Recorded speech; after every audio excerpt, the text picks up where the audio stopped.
Your Steve Jones Show podcast is loading now. The Steve Jones Show podcast is sponsored by Sunbury Motors, North 4th Street in Sunbury, and Sunbury Motors Kia, routes 11 and 15 in Hummel's Wharf.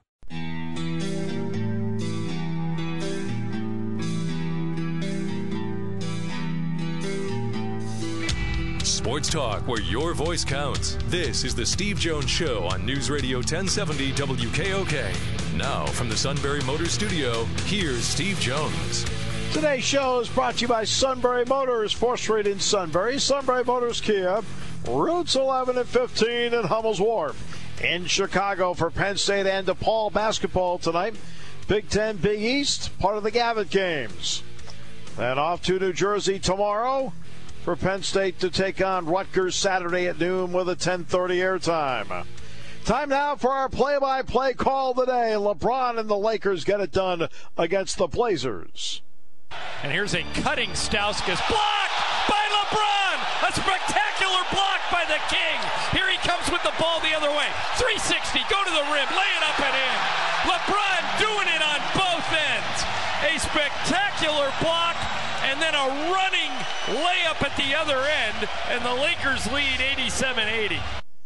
He closed out the half last night with back-to-back three-point shots, including one that was a 30-footer. And it wasn't the last shot he took. The 30-footer was the next to last one. Then he came down the floor and had a straight-on three and knocked that down. And it really was a spectacular close of the half. I don't usually watch a lot of NBA basketball, but last night we got in here about 10 o'clock last night. And it was the only thing on. So I thought, all right, well, let's take a look. Let's watch some of this. Like, wow, I was impressed. So, yes. All right, let's get into the two issues I talked about earlier. The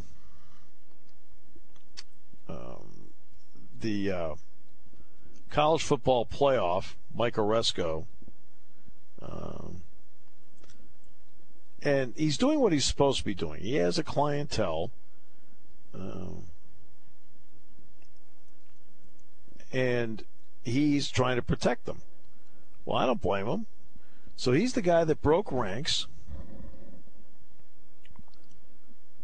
and was able to at least articulate how he feels about the college football playoff, and he thinks it should be expanded from 4 to 8. Well, you know what? He shouldn't be the only one that is saying that. The commissioner of the Mountain West has said something before. All right, so there's that.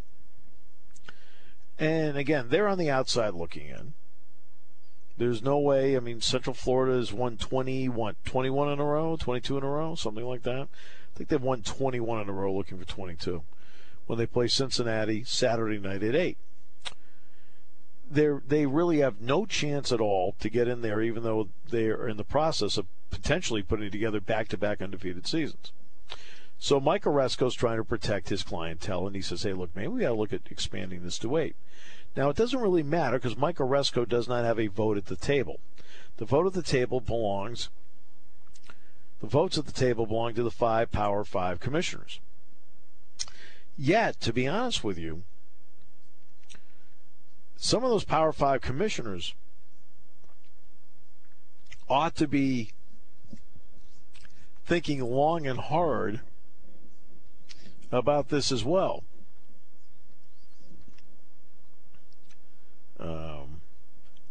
And here's the reason why.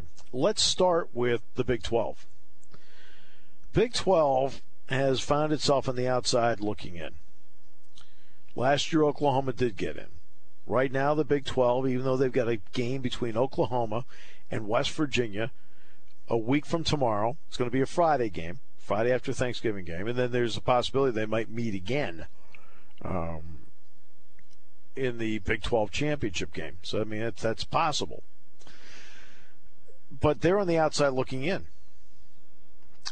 Now let's get to the Pac-12. If you're Larry Scott, so Bob Bowlesby, after watching the Big 12 get shut out a couple times and is in the process of maybe getting shut out again, ought to be looking at this. Which then brings us to the Pac-12 and Larry Scott. The Pac-12 has been repeatedly shut out in this. Yeah, they got Washington in 2016, But nobody last year, and they're not going to get anybody in this year either.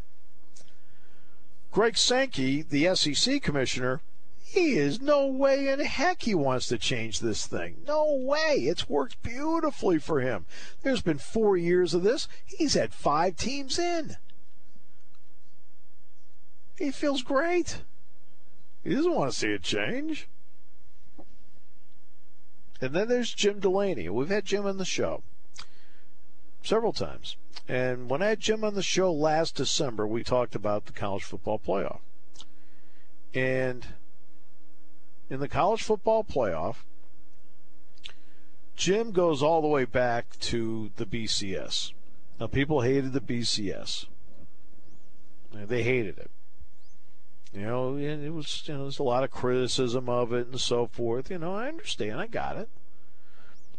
But Jim Delaney was in the thick of all that, and he'll be the first to tell you how difficult it was to get to 2. Not 4, but to get to 2. And that's the issue that he had to fight so hard about, was just to get 2. Well, then 2, you just knew that 2 would lead to 4. Unless, like I said, we all know that 4 eventually is going to lead to 8. Now, when that is, I don't know. But he had to fight to get to 2. Then when the thought process was, okay, let's have 4. He then battled and lost he said, look, and I lost the battle. I think we had a very frank conversation about this last year on the show. And he said, Steve, look, I lost the battle. And the battle was this. I wanted nothing but conference champions in there. He said, I pushed as hard as I could to get just conference champions in there. He said, and in the end, he said, look, I lost the fight. He says, financially, it's been great for everybody. The money has gone up for every Power 5 school. The money is, it hasn't just gone up a little bit. The money has quadrupled for every Power 5 school out of the college football playoff. And that's been remarkable compared to where it was in 2010. So he says, look, I lost the fight. And he says, and so, we go with what the results happen to be. Because he wanted nothing but conference champions. Well, the Big Ten has got to become a power broker in this. Because, at some point, here's how it plays out right now. How it plays out right now on this particular day, you have the SEC with 1, the ACC with 1, the Big Ten with 1, an independent with 1, and no Big 12 and no Pac-12. That's the way it is. So if you're Bob Bowlesby of the Big 12 or you're Larry Scott of the Pac-12, don't you have to start thinking about fighting to get this thing to 8? Because you're repeatedly getting shut out in this thing. Meanwhile, the SEC, they get in what they need. Now, let's take a worst-case scenario. Let's go with the worst-case scenario in all this. For the conferences. Doesn't mean for the fans or for the teams. But for the conferences. Here is the worst-case scenario. It would be as follows. Clemson wins the ACC title, which they're favored to do anyway. So, and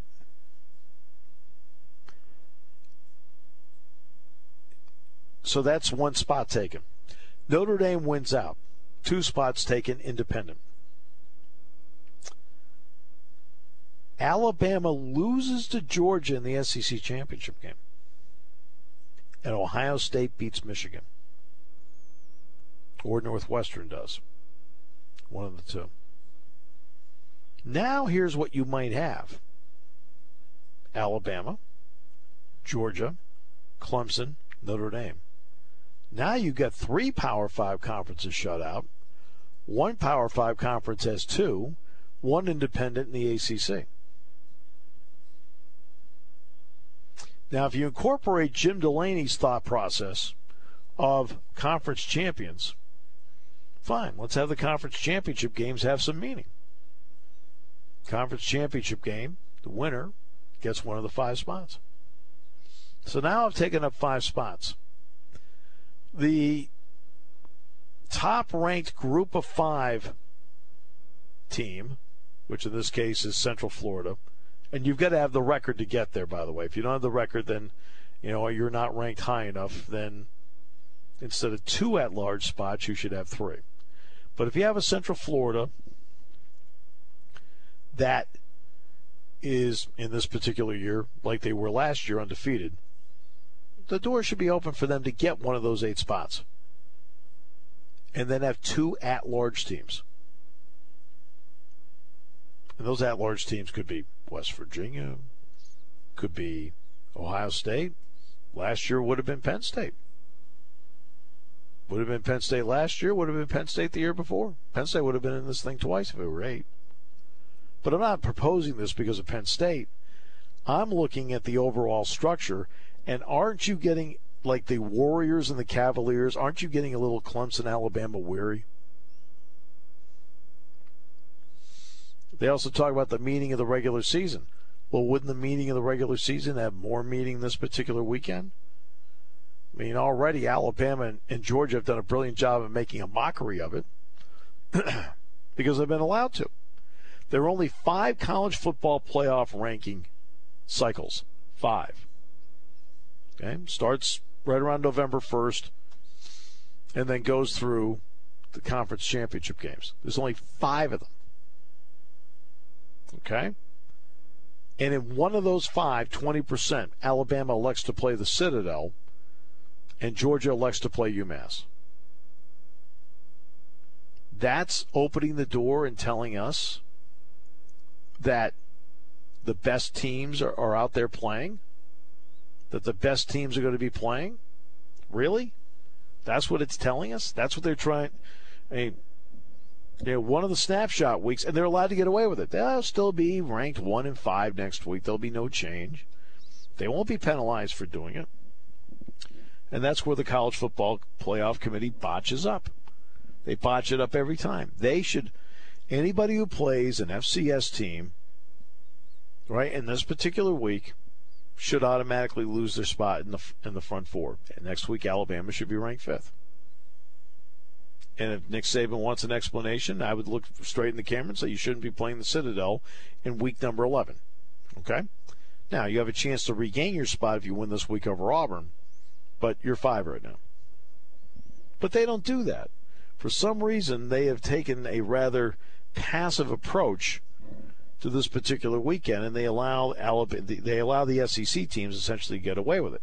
Now, you're saying to yourself, there might be some people saying, well, yeah, Penn State's playing Rutgers. It's a conference game. Just like Clemson's playing Duke, that's a conference game. So if it's a conference game, that is a different animal than scheduling a non-conference FCS game.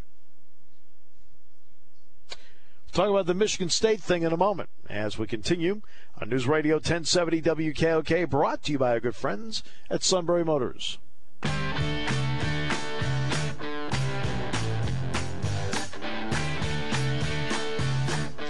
All right, now let's get to the Mark Dantonio issue when it comes to Penn State and Michigan State, and I'm in agreement with him, as a matter of fact. Mark Dantonio, when he was doing his pregame show before the Penn State-Michigan State game, lamented the fact that this game was not the last game of the season. And I understand exactly where he's coming from and why. Penn State is going to close out the regular season next week with Maryland. Michigan State's going to close out with Rutgers. Many times that Penn State-Michigan State game has ended up determining who was the conference champion. Not Ohio State and Michigan, not always, but a lot of times Penn State-Michigan State, 5, 8, 16, then a couple of years that Michigan State won along the way. I want to say 11 and I want to say 15, I think it was. That, so, you're talking, 5 times in the last, 10 years that Penn State-Michigan State winner ended up being the Big Ten champion? Okay. And his lament was, and I think he's absolutely right, that that he wants to build as something that's potentially dramatic at the end of the season. It has nothing to do with rivalries or anything like that. Not that stuff. But Penn State closes with, I've been against this from day one, But the Big Ten should hit its final weekend with Ohio State, Michigan, Iowa, Nebraska, Minnesota, Wisconsin, Northwestern, Illinois, okay, Indiana, Purdue, Rutgers, Maryland, Penn State, Michigan State. Games that are of interest, in some case rivalries, and some matchups with chops. Penn State, Michigan State would be a matchup at the end that has chops. It's proven it over the years that it does. Did you just feel like there is such a determination to make Michigan and Ohio State such a spotlight game, and in this particular year justifiably will be, that they don't want anything distracting it? I'll never forget, years ago, we had a guy in sales with Learfield, and he's with the Alabama Network now. And he stops by the hotel in East Lansing. It was 2005. Stops by the hotel in Lansing and says to us, he said, oh, great. I said, what time are you going over the game? He goes, no, I'm not going over the game. He said, I'm going over to the game.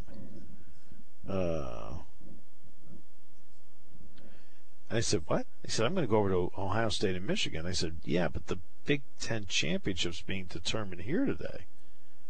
He goes, oh, I'm going to Ohio State, Michigan. This was one of the Learfield guys. Now, again, he's with Alabama now. And I walked away and just shook my head and thought, what is wrong here? Penn State, they won the game. They're going to be the Big Ten champs. And Penn State did win the game. Michael Robinson and those guys won the game. And I thought, there is something wrong here. And Penn State's been in this conference now 26 years, and that's one thing they've been fighting and have been unable to win, and that is the perception of what the Ohio State-Michigan game. Sometimes they've been great games, and sometimes they've been I mean, that game was built over the years because of the mediocrity of other teams in the conference, where they beat them up each week and then got to the last game, oh, here's the Titanic battle for the Rose Bowl. I mean, but the other schools in the Big Ten weren't very good back then. Well, that's changed a little bit over time. Like I said, the Penn State, Michigan State winner, 5 of the last 10 years has won the Big Ten title. It may have been 6 of the last 10. I mean, people don't seem to think that, but I think you need to have a game at the end that has some chops to it. And with all due respect, Maryland's very good. I mean, Maryland may not be a great team, but they're a good team this year.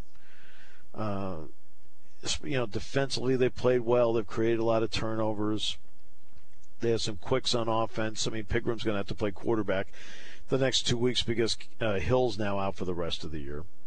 McFarland's coming off a 200-yard rushing game.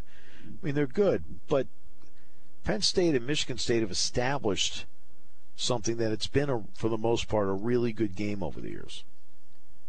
And it's also had a game that's had some stakes over the years. Games with stakes get people intrigued. And I think that's something that needs to be permanent and created. Look, Rutgers and Maryland happen to be the 2 newest schools in the Big Ten. Let them play the last game of the year against each other. And the next, and then after that, you got Michigan State and Penn State. Obviously, Nebraska was in between Penn State and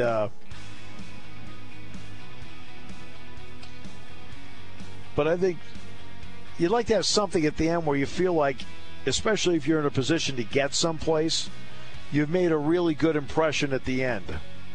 Instead of, well, okay, that's nice, you won that game. Just a thought. Maybe you have a different thought. The King and Picks coming up. We're in Chicago. Penn State DePaul tonight. Saturday on to New Jersey. Penn State and Rutgers in football. Today's show brought to you by Sunbury Motors, 4th Street in Sunbury. Sunbury Motors Kia, routes 11 and 15 in Hummel's Wharf on News Radio 1070 WKOK. SMC is where you want to be for your next new F-150 and everything starting with E. Make 2018 a November to remember with savings up to $13,000 on your next new Ford F-150. Sunbury Motors has F-150 starting at $25,669. All SUVs starting with the letter E will plummet in price for SMC's November to remember. 67 Ford Escapes, 23 EcoSports, 22 Explorers, all at one location. Brand new Ford Escape starting at an unheard of $17,820. If you haven't looked into the all-new Ford EcoSport, now is the time. 2019 Ford EcoSports start at $19,880. SMC has the SUV that started it all, the Ford Explorer, for under $32,000. Hurry in now to SMC so you can show off your brand new Ford at Thanksgiving dinner or to your buddies at Deer Camp. Sunbury Motors in the North 4th Street Auto Plaza, Sunbury. Taking your calls at 800-795-9565. This is the Steve Jones Show on News Radio 1070 WKOK. Now from the Sunbury Motors Studio, here's Steve Jones. Sunbury Motors Studio is mobile today in Chicago. It is scheduled to be mobile tomorrow in New Jersey. It is scheduled to be mobile Monday, Tuesday, and Wednesday in Mexico. It's scheduled to be back in the Sunbury Motors Studio a week from tomorrow. I'm living out of a suitcase. Oh. Well, if the snow backs off the way we think it will, I'll be able to get out of here tomorrow morning after the DePaul game tonight, which is at 9. And Dick Girardi and I are on a flight at 8:30 on Southwest to Newark, and then I'll make it to the hotel in time to do the show tomorrow afternoon. That's the plan. Someone who always has a plan. I'll allow you, Sean, to introduce him. Ladies and gentlemen, the CEO of Jones Metal, a.k.a. The King, Steve's beloved brother. Give it up for Kevin Jones. Yeah. How are you? I'm doing fine. Good. Yeah, got a game here tonight. It's on Fox Sports 1 tonight if you're going to watch it. And you're on Fox Sports tonight? I'm not, but the team is. Well, you're the team. I'm just here doing my own. Who's the team if you're not the team? You've been with them since 1980. Holy moly. There's not another play-by-play guy in America who's been with a team that long. I would be termed as the longtime voice. I mean, my God, you've been doing it since you were a junior in college. That's amazing. Now you got grandchildren. I've been fortunate. But we had to make a few adjustments here on the fly. I was supposed but to go you're back going to Mexico, huh? Next week, yeah. Wow. Next week. I've got games Tuesday and Wednesday in Mexico. So the game plan is I'm supposed to do a couple of shows on Monday, a couple of shows in a game on Tuesday, a couple of shows in a game on Wednesday, and then fly back Thanksgiving. So I've got all this vacation time. really built into the whole thing here. Yeah, but you're going to Mexico, man. That's cool. It'll be what, interesting. Cancun? Yeah, never been there. Wow. You can get what do they call them things? A pina colada and sit at the pool. Like a legit one. Yeah. Yeah. Just don't drink the water. Yeah. I'm not going to do that. Of pickles. Oh, no. We are officially out of pickles. We got to do something about this. Yeah, we do have to do something about it. But you also gave away a lot, too, and people appreciate it. Well, yeah, but everybody, I mean, we had a lot of them, but everybody's all out, and they want to know how they can get more. No, they lasted longer than I thought, but you were savoring them. That's the key. Yeah, well, I was sick. And something suddenly came up. I got home for the trip and headed to Hartford. And then my doctor's mad at me. I saw him yesterday. He had a little goober. But he just... See, I got a doctor who's like my friend, and he used to come here when I needed B12 shots. He would come to the shop and give me the B12 shot. Or if I was working on the road, like a restaurant, I was working at one of Helmer's restaurants. I was on a ladder, and he's down there giving me a shot, you know. So, and then my secretary, she's a hairdresser. So one day, she's giving me a haircut, and he's here giving me a shot. I'm like, wow, life is good, man. If I could just get my dentist lined up, I'd be all set. Had like a little pampered pet. But I go to see him yesterday, and he walks in the room with an attitude. He goes, when I tell you to go to an emergency room, you go right away. And I don't want to hear any guff. And I just started laughing at him. I said, I don't even remember talking to you, man.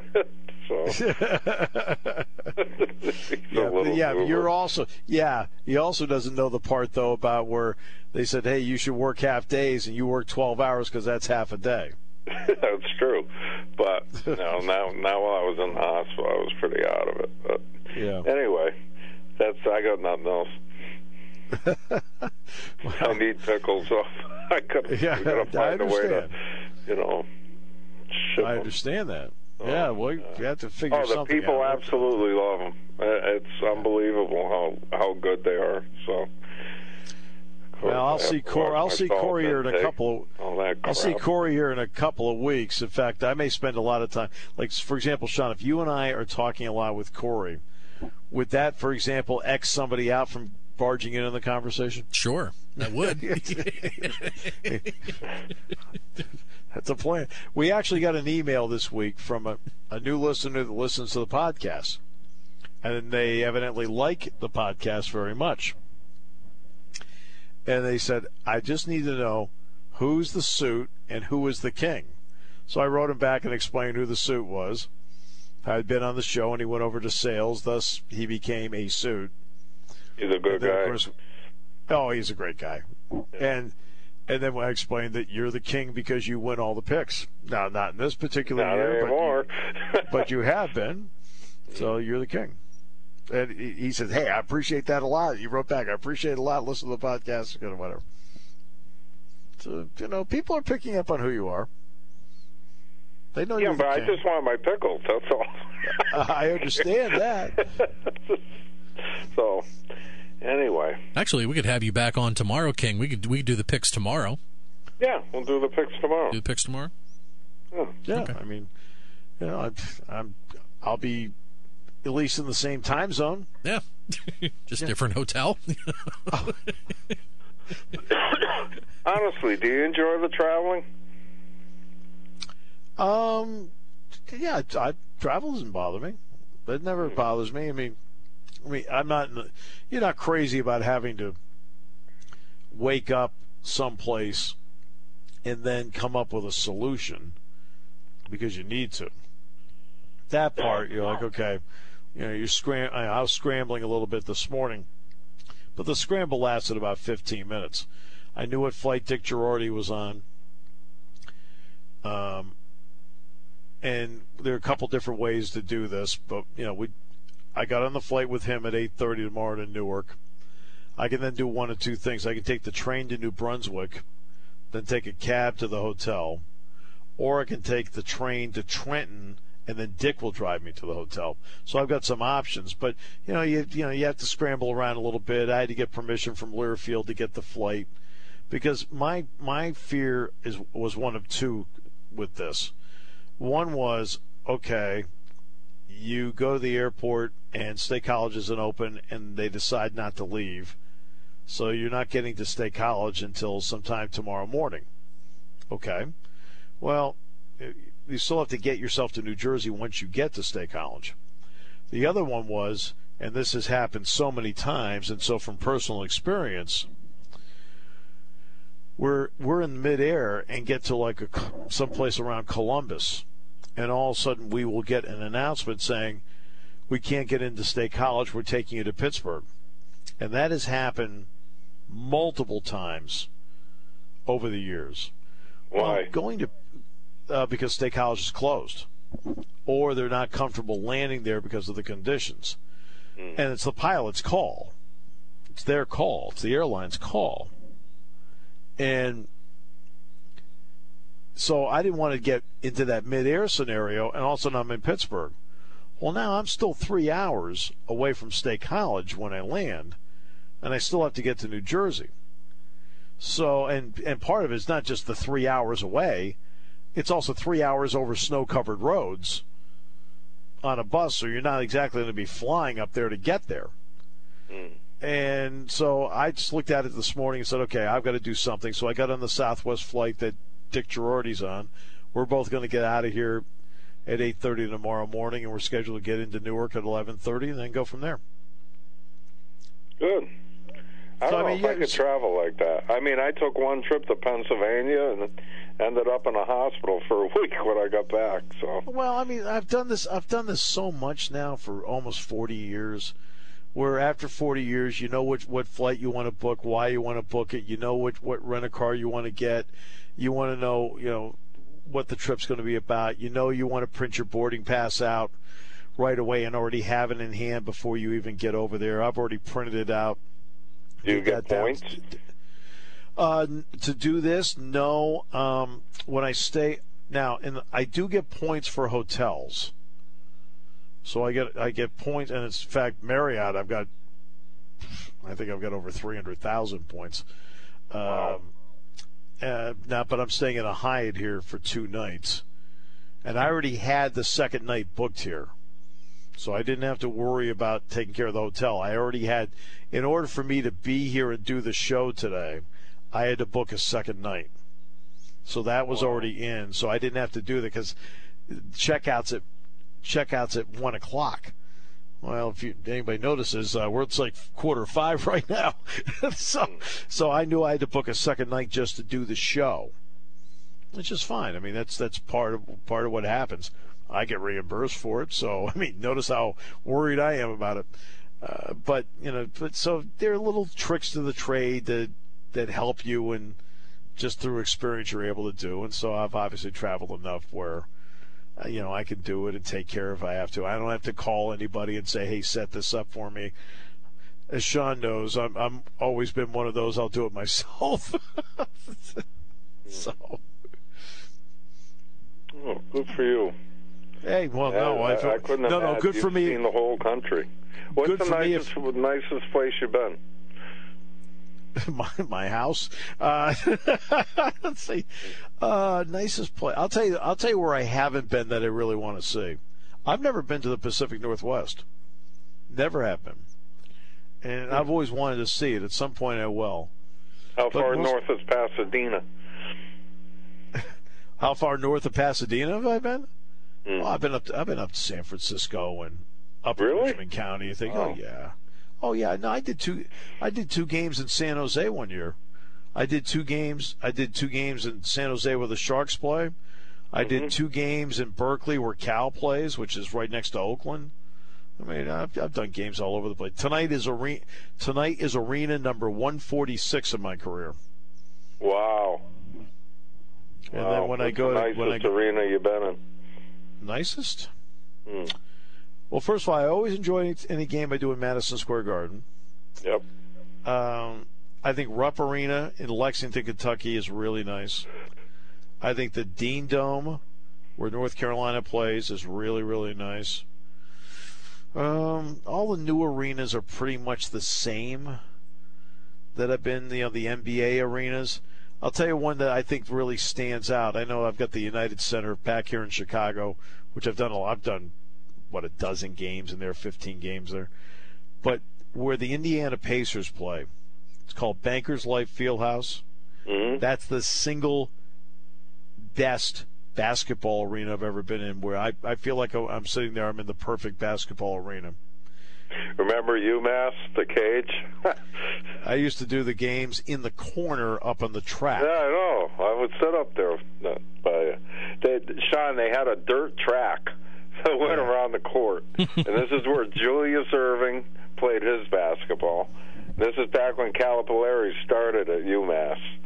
And Steve would do the games. Yeah. That place was a dump.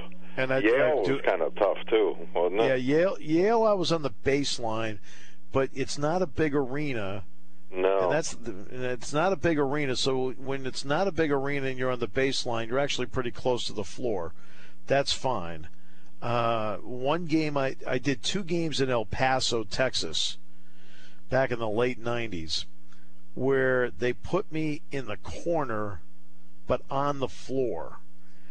Okay, so you're not elevated. You get screened out, and you're literally 100 feet away from the opposite end of the floor. Wow. So I mean that it was okay. It wasn't easy, but it was okay. As long as you're elevated a little bit, that's fine. In some places you're really high. The Kohl Center where Wisconsin is, we used to be courtside. Now we're up in the hockey press box. We're way up there. You ever do a game at one of those courts where the court is higher than the benches? Yes, I have. Is Minnesota, that dangerous? Yes, it is. Minnesota. Yeah, it just seems to me not a really friendly, not friendly for the players, not friendly for anyone, that they could really get hurt. Hinkle Fieldhouse, where they filmed Hoosiers. Mm-hmm. I did a game there. That's slightly elevated. But Minnesota's really elevated. And one Why night did they do that? This place was built in 1927. So I have no idea why they did it this way. But I remember doing a game there one night where Vashawn Leonard, who played for years in the NBA, he was playing for Minnesota. I mean, it's his home court, and he fell off the court into a railing. Oh, my goodness. Like, my man, I couldn't believe it when that happened. So, yeah, it's really odd. It makes no sense. I know in the Final Four they do it, but that is all built.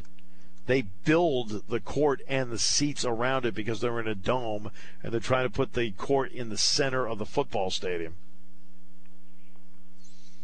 Yeah, well, as long as the players can't get hurt, there's no that's problem. why, but if a player can get hurt, it's like the NFL is making the right call this weekend with Mexico City, Oh, yeah. They don't want the players to get hurt, so game off, Yeah, game off. And I think some players were threatening not to play because the conditions were so bad. Sure. I mean, it's their whole world. Good for them. If they've got if they get hurt, their career is done and they don't get paid, well, why do I want to play there? I don't blame them. My livelihood is my body. Am I going to risk my body on a bad field, which could then risk my ability to make money for myself and my family? Sure. No, it's a good reason not to play. Exactly. I don't play. I think the NFL made the right call, and it's going to cost them some money, but who cares? They got a lot of money. And I guess they're going to take care of the families out there, too, the fire. They're going to kind of dedicate it all to them. That is just such a horrible story. I can't.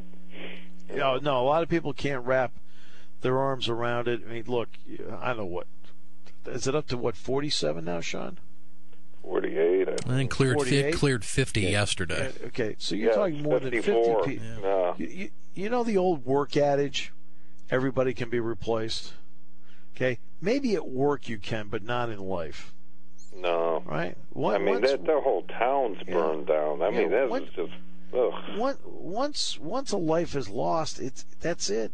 Everybody's devastated. That person's never coming back. Well, you got a lot of people that have lost everything. They have nowhere to go. They're setting up camp in department store parking lots. I mean, the magnitude is just really starting to across the country. My tax dollars can go to help them. So. Yep. Well, we will talk tomorrow and do our picks tomorrow, and I'll be back in the same time zone. Again, if all this brilliant work I did this morning pans off, I actually, at this hour, will be in New Jersey tomorrow. Well, have a safe trip. Do the best we can. Talk to you tomorrow. Everybody, back with you tomorrow, this time from Piscataway, New Jersey, as the road show continues. You're just getting started. I'm living out of a suitcase.